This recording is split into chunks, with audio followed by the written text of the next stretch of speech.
It's time for Broadway Names with Julie James.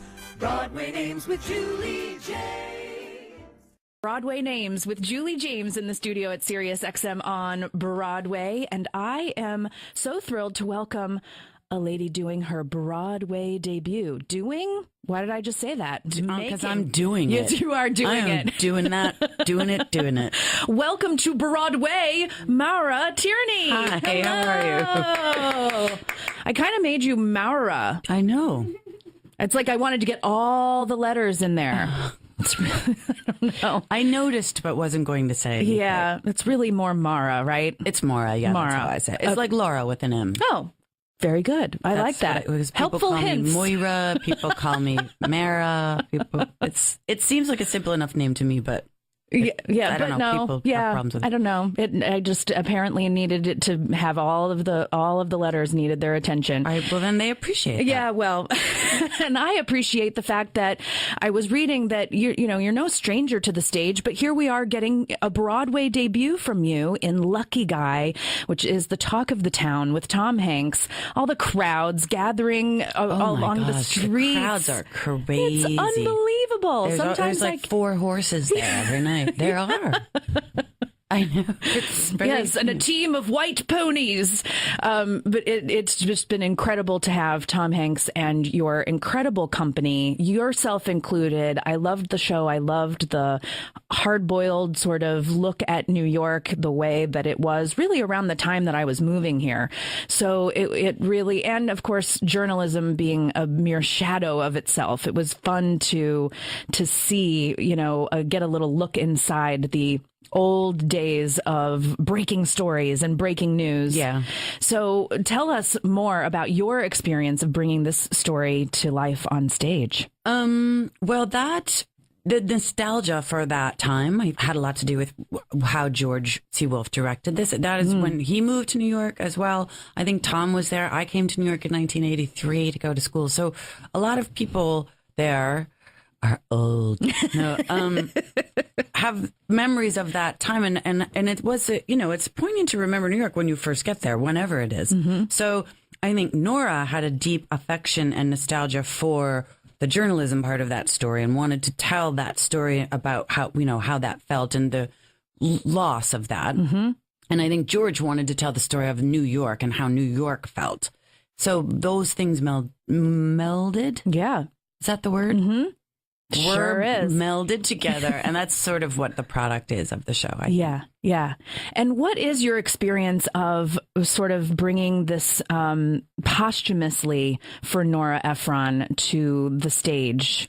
It was very moving because there was, between George and Tom, there was a lot of respect for her writing, and everyone should be so lucky to have people that are that devoted to your work. Yeah. So even though she wasn't there, a great amount of attention was paid. And if something wasn't working, we would really muscle through, where normally the playwright would be there and just address it. Yeah. So we would just keep at it to try to make it work. And then ultimately, if it didn't, George had several drafts of the play, and he had all of her transcripts. So nothing was sort of created. Wow. He would go back in and take parts from other scripts or take the actual quote from the person. So it was interesting. Yeah, I bet.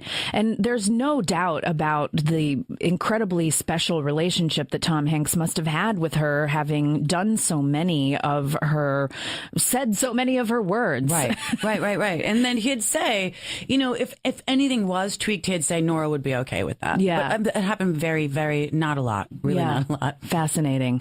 Well, it feels lucky for us to have Lucky Guy on Broadway for all of these reasons. I love shows in that way, that a lot of times there's just something special that comes together. It's the right culmination of people and talent and script and director, and it feels like this is sort of what you're experiencing. Yeah, I mean, I think there's just a lot of talent. I mean, the fact that I got to work with George is huge to me. He's that's great. Extraordinarily intelligent, passionate, really funny guy.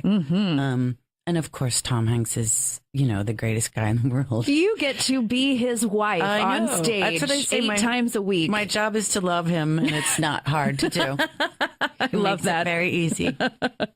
So we have also Courtney Vance. Courtney's outstanding in the play. Off the hook. Great. Yeah. Yeah. Isn't Really he, though? living it. Really living And it. he just like dances on top of the words. Yeah. He's really, really good. Yeah. Everyone's good. Yeah. But Courtney gets the lines that are really the money. Yeah. He does. I love the way you put that. So backing up for our audience briefly, so many of us know you from these incredible roles that you've gotten to fill on our TV screens, film screens as well. But, on a personal note, before I could have ever had this experience in my career as a glimmer in my eye, I was a huge news radio fan. And I still think about that show sometimes when we're, just doing our thing in here at SiriusXM. Right. You're right. Yeah, I just never would have ever dreamed when I was watching you that I would, sort of be on a microphone and You would be that character. Yeah. You would be Lisa Miller. if only. But it was a show that I just absolutely adored. And you went on to do ER, and now you're on The Good Wife, which so many Broadway people are obsessed with The Good Wife because there's so many great theater actors on that show.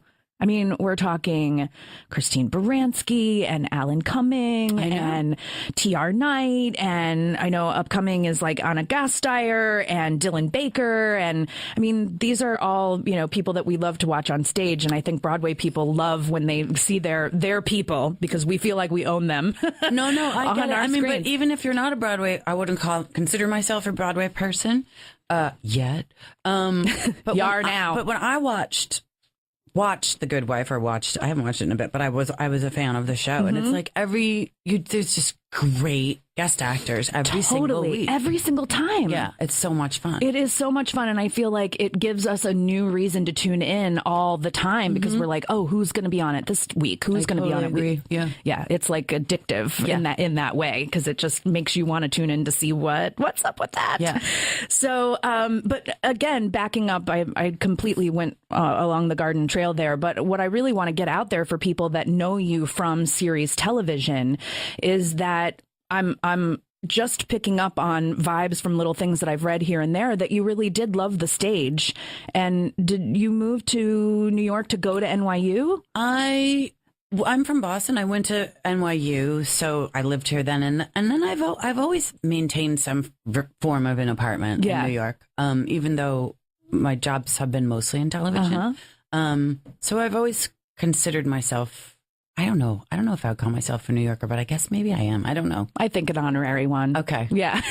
Well, some people have a love affair with this town, and I think it's great to keep a foot here. Even when I mean, doing... the moment I saw Washington Square Park, I was like, I have to come to school. Oh, this is where I want to be. Yeah. Like with that park with those buildings around it. It's, Yeah. When did you get the bug, do you think? Did you have an early attraction to acting? I get, like high school, you know, or actually I performed in my Montessori school Christmas show when I was 3.5.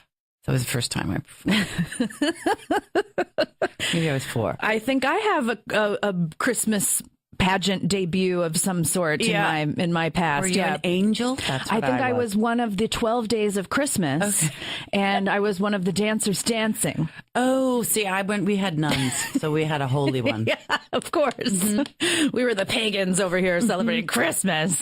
But I do remember that all of the other children in the line in front of me were getting shy and clamming up and not doing their parts, and I started going down the line and helping them do their parts. So you had a calling very early calling as well. But I think I'm fascinated by when someone sort of got the notion that I love this. Not only do I love this, but here's a job I could have. I mean, that doesn't happen for just everybody. No, I mean, I wanted to be a dancer is what I really wanted to be since I was young, but I was not good enough. I didn't start young enough. Rhythmically inclined. No, I just didn't start. You need to start younger.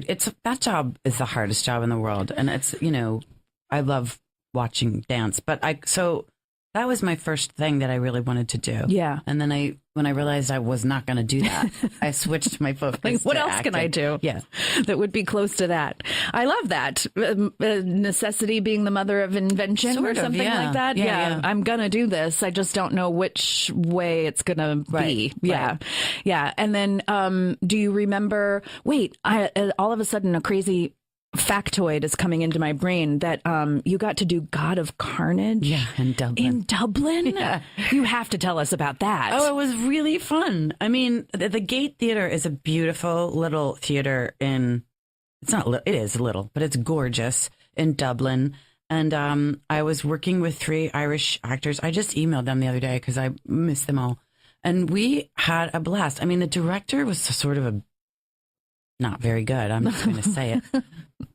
So that was hard. But to live in Ireland, and it was really, and that play is really translatable. You know, you can sort of put it to any city and it makes sense. Yeah. It resonates. Was it sort of Dublinized? Yeah. All the locations were Dublinized. Everything was.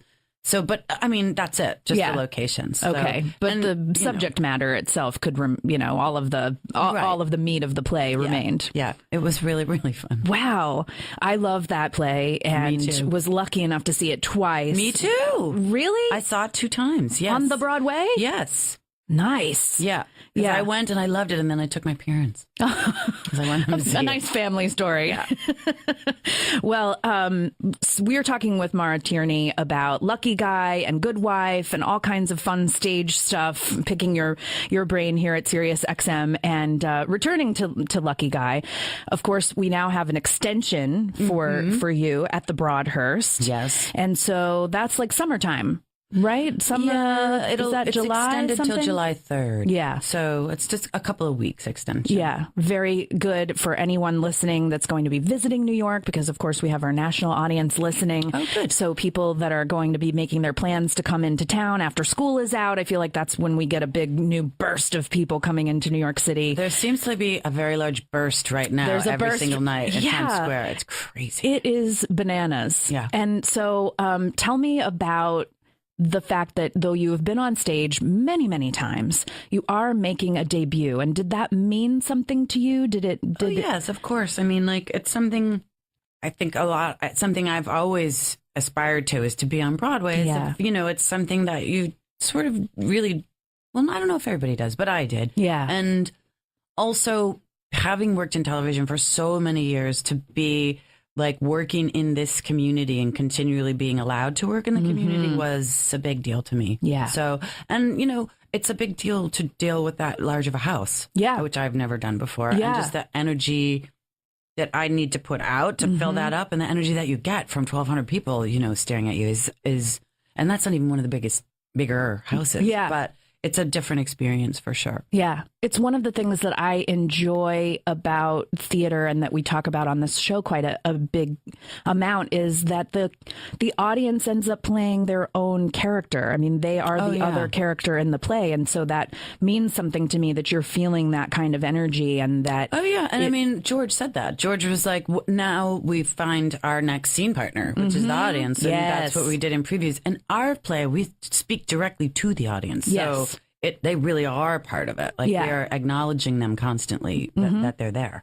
I would love to have, for anyone who doesn't know a lot about Lucky Guy, for you to just give a little elevator speech about the role that you're playing and how you fit into the show and just a little blurb about what people are going to see at Lucky Guy. The play is about a reporter named Mike McAlery who lived and reported in New York in the late 80s and into the 90s.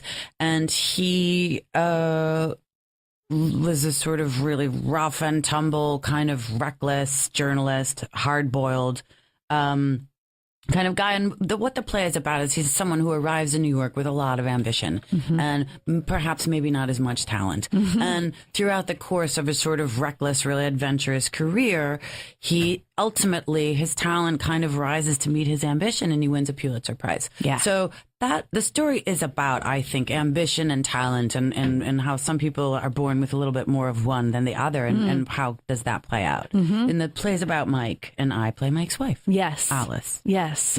Now, what, if anything, did you bother to find out about Alice? Did you just keep it to the script or did you go outside the script to find out real life sort of things? Well, first of all, I tried to I kept it to the script because it's hard to play someone. Yeah. So George requested of us, and I thought myself, let's just make the character that's on the page as opposed to worrying about playing the real life person. Makes sense. But after 4 or 5 weeks of rehearsal, I was like, all right, let me just find out a little bit about Alice. Yeah. And it's impossible to. If you Google her, nothing. Really? Nothing. There's one quote in one magazine article. So I said to George, I want to meet her, and to the producer, Colin, and they said, okay. So I had breakfast with her one time. Oh, wow. And she's a very lovely, very elegant, smart lady. Remarried? I believe so. Yeah. Yes. Yeah.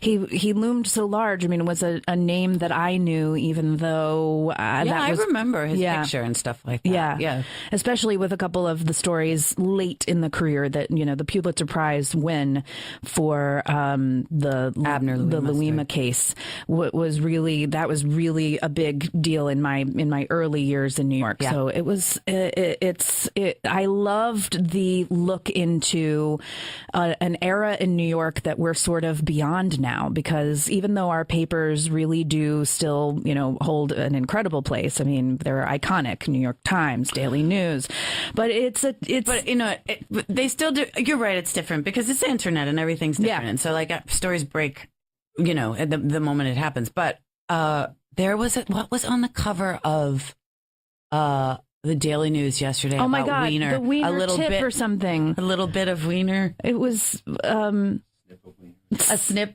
Yeah, it was. I know. Just the tip of Wiener. Oh, that was fantastic. I'm like, tabloid journalism is not dead. Tabloid journalism is certainly not dead. We're talking about a mayoral candidate here, a potential mayoral candidate here in New York City, Anthony Weiner, who was ensconced in scandal a year or two ago. And you're right. It sort of pushes limits or boundaries that you don't even think, you know, how can that be on the front page? Right. What I think is really interesting that crossed my mind when I was watching Lucky Guy was, you know, there's a big plot line that has to do with the story and whether the facts of the story are correct and, you know, the interpretation of the story and the sources and all of this. What I find with the internet age is that we're even more in a crazy direction with that, because stories can go out with total inaccuracies and then just never mind that later we correct everything. There weren't actual, you know, extra bombs at the bomb site in Boston like we first heard that there were. And, you know, everything just is sort of like out there immediately and then we have to take it back. And here's a man that got, you know, legally bound up in lawsuits and things because of, you know, things that he was claiming. So it's just, you know, I guess that's what I mean by it being a different time. And there's a thematically in the writing of the play, Nora Ephron talks about how facts are up to anybody's opinion. Yeah. You know, that's some of the characters, you know, their philosophy is the facts are just how you tell them, not what they are, how you tell them. And then the force against that in the play is, well, no, that's not true. We have a responsibility to say what happened. Yeah. Yeah. So. Well, it was a delight to see you on the Broadway stage, and your show is, you know, just an incredible love letter to New York. And I hope everyone that gets lucky enough to see Lucky Guy, because it's a hot ticket right now, people. It is a hot ticket. But the good news is it's extended into July. So make your plans to go to the Broadhurst Theater and see Maura Tierney and her wonderful company in Lucky Guy, including Tom Hanks on Broadway. This is big, people. Okay, enjoy the rest of your time on Broadway, and I'm so happy to have met you. Thank you, Maura Tierney. Thank you.